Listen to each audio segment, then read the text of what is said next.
Acre, une ville de la côte méditerranéenne orientale située au nord de Jérusalem.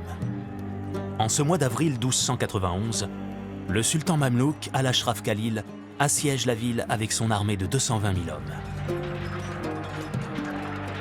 À l'intérieur de la cité, 30 000 habitants, dont 14 000 soldats et quelques centaines de chevaliers templiers.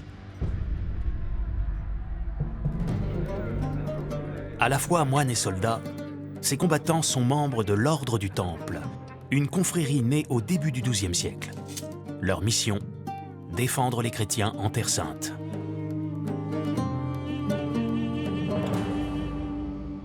Mais près de 200 ans après leur création, et malgré 8 croisades, les possessions chrétiennes en Orient ont quasiment disparu. Encerclées par les Mongols et les musulmans de la dynastie mamelouk, elles subissent des attaques permanentes.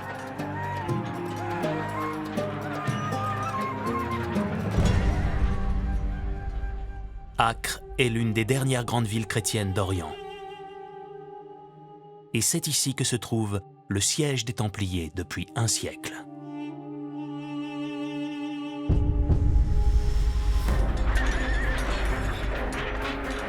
Le 18 mai 1291, les soldats du sultan lancent l'assaut. Guillaume de Beaujeu, grand maître de l'ordre du Temple, meurt au combat. 10 jours plus tard, Acre tombe aux mains des musulmans.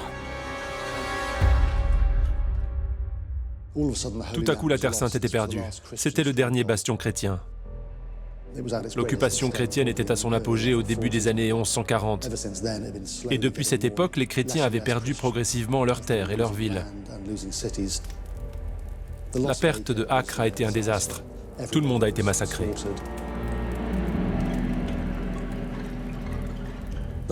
La chute de Acre en 1291 signe la fin des États latins d'Orient.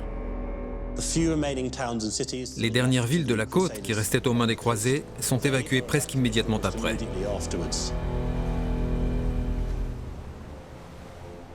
À la fin de l'été 1291, les musulmans ont repris toutes les possessions chrétiennes en Terre Sainte. Les Templiers qui ont survécu se replient sur l'île de Chypre, qui devient leur nouveau quartier général.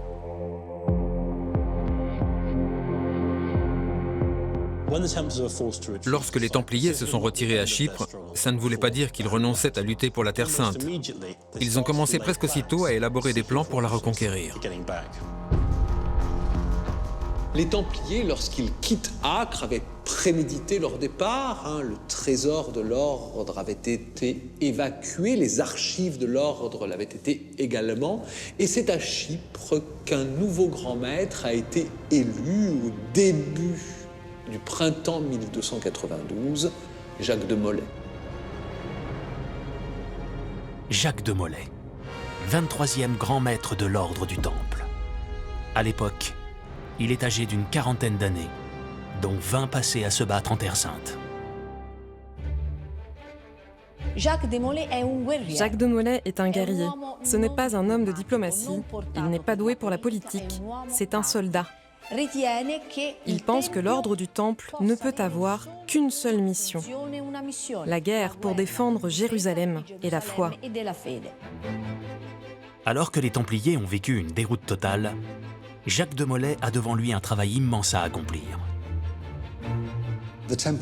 Les Templiers avaient été créés pour défendre la Terre Sainte.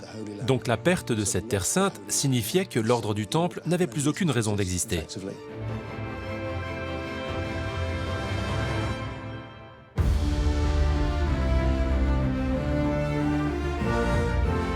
Dès 1293, Jacques de Molay va sillonner l'Europe pour convaincre le pape et les rois que reconquérir la Terre Sainte est possible.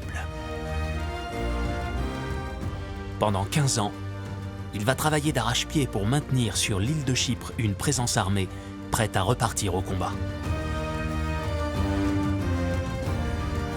Et en 1306, un événement va faire évoluer la situation.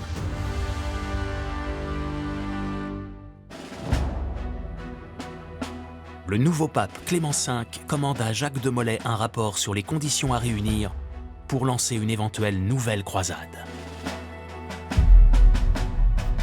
Lorsque Clément V lui écrit en 1306 pour lui demander son avis sur une nouvelle croisade, on peut penser qu'il a été très heureux de la circonstance et qu'il s'est dit qu'enfin cette politique qu'il soutenait depuis une quinzaine d'années allait pouvoir trouver un aboutissant. Ce rapport est conservé aux Archives nationales de France à Paris.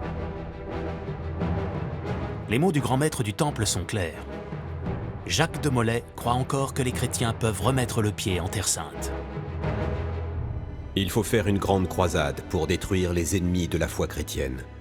Si nous pouvions disposer de 12 à 15 000 chevaliers et 5 000 piétons, avec l'aide de Dieu, nous pourrons récupérer la Terre Sainte tout entière. Je vous conseille également d'armer le plus tôt possible 10 navires. Je pourrais m'occuper d'obtenir l'argent nécessaire pour payer leurs frais. Fort de son expérience de terrain, il se rend compte que l'envoi de petites expéditions n'est pas suffisant pour débloquer la situation. Et il faut une armée de bateaux pour aller au moins reconquérir un minimum de positions.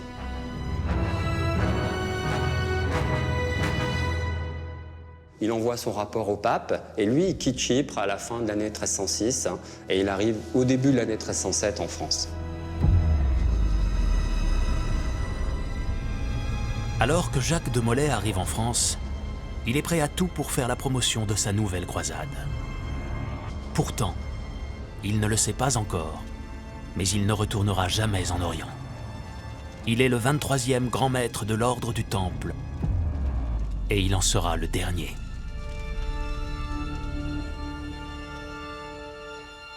Car dans son dos, 2 hommes travaillent en secret depuis plusieurs mois pour fomenter l'un des plans les plus machiavéliques de l'histoire. Faire tomber l'ordre du Temple.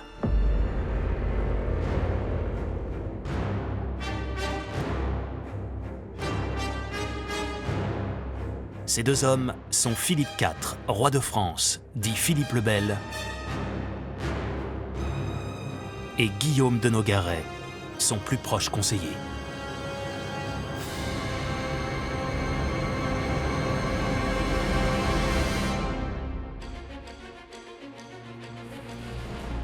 À cette époque, Philippe le Bel est déjà roi depuis plus de 20 ans.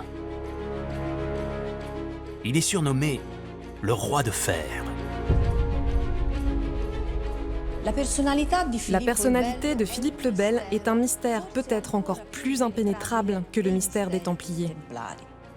Un homme d'une intransigeance et d'une force de caractère épouvantable. Philippe le Bel, il est à la fois autoritaire et propagandiste. Il sait très bien manipuler l'opinion. Donc c'est un roi moderne. Aux côtés de Philippe le Bel, il y a Guillaume de Nogaret. Guillaume de Nogaret est une sorte de fonctionnaire royal, très polyvalent. Il s'occupe à la fois d'affaires économiques, d'affaires financières, d'affaires politiques, de conflits avec les églises locales ou avec des évêques. Donc c'est vraiment une sorte de premier ministre complet et qui a une vision globale du royaume.